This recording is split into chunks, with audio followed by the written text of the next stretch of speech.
Un auteur, un ouvrage, une édition, Radio Éthique vous propose d'arpenter les rayons de sa bibliothèque écologique et responsable. Je paille mes cultures, un livre pour tout comprendre sur cette pratique économe et écologique, moins d'arrosage, moins d'herbes indésirables et des légumes tout propres. C'est ce que propose Blaise Leclerc, l'auteur de cet ouvrage paru dans la collection Facile et Bio des éditions Terre Vivante. Il répond aux questions de Jean Tonelli. Monsieur Blaise Leclerc, bonjour. Vous paillez vos cultures alors? Oui. Et quel est l'intérêt de pailler ces cultures? Il y en a plusieurs en fait. Déjà, je suis sous un climat où le paillage est encore plus nécessaire qu'ailleurs, mais pour faire des économies d'eau, c'est souvent le premier geste, la première raison de pailler. Mais il y en a plein d'autres.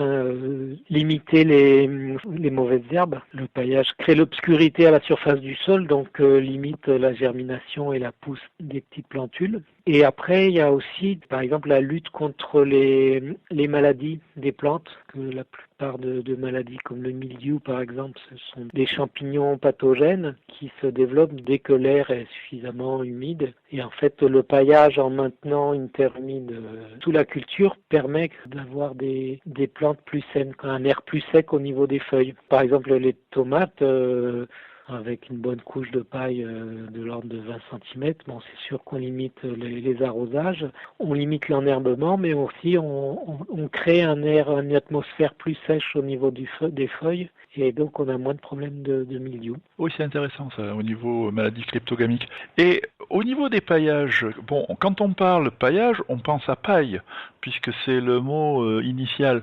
Est-ce que c'est le seul matériau qu'on peut utiliser ou il y en a d'autres? Non, pas du tout. Alors c'est vrai que le paillage, il vient pas du mot paille pour rien, mais on peut très bien pailler avec d'autres végétaux, notamment par exemple si on est à côté d'une prairie, les herbes coupées, les herbes sèches sont très bien adaptées aussi au paillage. Et puis après, il y a tout un tas de végétaux recyclés, et en fait on s'aperçoit qu'on peut les adapter en fonction de la durée des paillages. Par exemple, pour pailler des plantes pérennes sous les rosiers ou sous des arbustes, des paillages qui vont rester plus longtemps, donc qui vont être plus coriaces à dégrader, sont plus intéressants, comme des écorces de plantes par exemple, ou des broyats de bois sont bien adaptés à des paillages plus longs.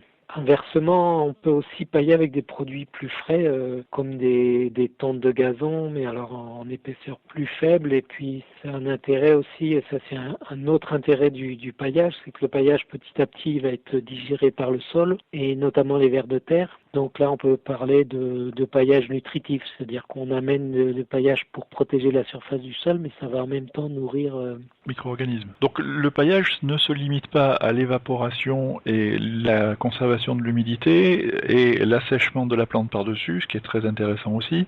Ça permet de nourrir le sol en même temps. Tout à fait. Et donc il y a de multiples paillages. Même, je vous voyais dans votre livre que vous considériez la pierre comme pouvant être un paillage avec des pierres plates. Bon, c'est très particulier comme paillage, ça nourrit pas beaucoup le sol, mais c'est intéressant de savoir que ça peut y rentrer aussi. Oui, tout à fait. Comme l'objectif du paillage, c'est avant tout de protéger le sol. Après, on adapte en fonction des cultures et des moments de l'année, etc. Donc, les seules limites, c'est de faire attention de ne pas utiliser des produits qui pourraient être toxiques pour le sol et qui ne gênent pas évidemment la croissance des plantes. Bon, par exemple, si on utilise des cartons, parce que c'est bien efficace aussi pour éviter des cartons avec des scotch ou trop colorés, ou avec de la colle, des produits synthétiques qui n'ont pas leur place dans un sol, mais si c'est des cartons propres, il n'y a pas de problème. Oui, c'est que de la cellulose en fin de compte. Voilà. Ce qu'il faut éviter, c'est les produits annexes, le plastique du scotch, la colle plus ou moins toxique, oui, tout à fait. Alors après, il y a aussi les paillages justement en matière plastique, les fameux plastiques noirs, qui sont efficaces pour certains, pour limiter l'évaporation par exemple, Ouais. mais qui posent des problèmes écologiques de recyclage. Donc vraiment à utiliser au compte-gouttes, et ils sont efficaces, mais pour des raisons écologiques, on mieux essayer de chercher d'autres paillages à base de végétaux. Votre livre est bien fait parce que à chaque type de plante, enfin pas à chaque type de plante, mais le rosier, le fraisier, les tomates, et ce que vous nous disiez tout à l'heure, c'est-à-dire qu'en fonction de la pérennité de la plante, vous allez changer de broyage. Et vous paillez depuis longtemps? Oui, depuis plusieurs années. Alors c'est vrai que il y a des plantes pour lesquelles je paillais pas de manière traditionnelle, par exemple les pommes de terre, puisque en fait certaines plantes couvrent bien le sol, comme c'est le cas des pommes de terre qui ombrent bien, donc le rôle de protection des sols protection du sol est moins flagrant. Par contre, comme je vous disais, par rapport à la pomme de terre, c'est une plante qui peut attraper facilement le mildiou aussi. On limite le développement du mildiou sur les pommes de terre, donc je le fais maintenant plus systématiquement. Alors deux choses. La première, c'est est-ce qu'il y a des inconvénients à pailler? Parce que là, on n'a vu que des avantages. Est-ce qu'il n'y aurait pas quelques inconvénients qui seraient à noter? Il peut y avoir quelques inconvénients. Bon, ça peut gêner en fonction de la façon dont on arrose. Alors bon, si on arrose au goutte à goutte, là, c'est pas du tout un inconvénient puisqu'on installe le système avant la paille et puis après on est tranquille. Voilà. Mais en fait, on peut très bien faire des rigoles en bordure du paillage et ça fonctionne très bien aussi. Donc c'est une question d'organisation. En plein été, en Provence, au mois de juillet, et là justement, la meilleure technique, c'est pas de pailler, mais c'est d'ombrer. C'est-à-dire qu'au lieu d'installer un paillage qui risque d'étouffer les plantules, les petites plantules, on ombre en posant des cagettes renversées, par exemple, sur les carottes, et puis on les enlève. Et à ce moment-là, on peut pailler un peu plus tard, à peu près 3 semaines, un mois, quand la carotte s'est bien développée, là, on peut pailler sans problème. Et par exemple, des bestioles comme les limaces, qui aiment bien être dans l'humidité, un peu à l'ombre, est-ce que le paillage pourrait pas être un bon nichoir pour elles? Alors oui, c'est vrai que c'est souvent une question qui est posée.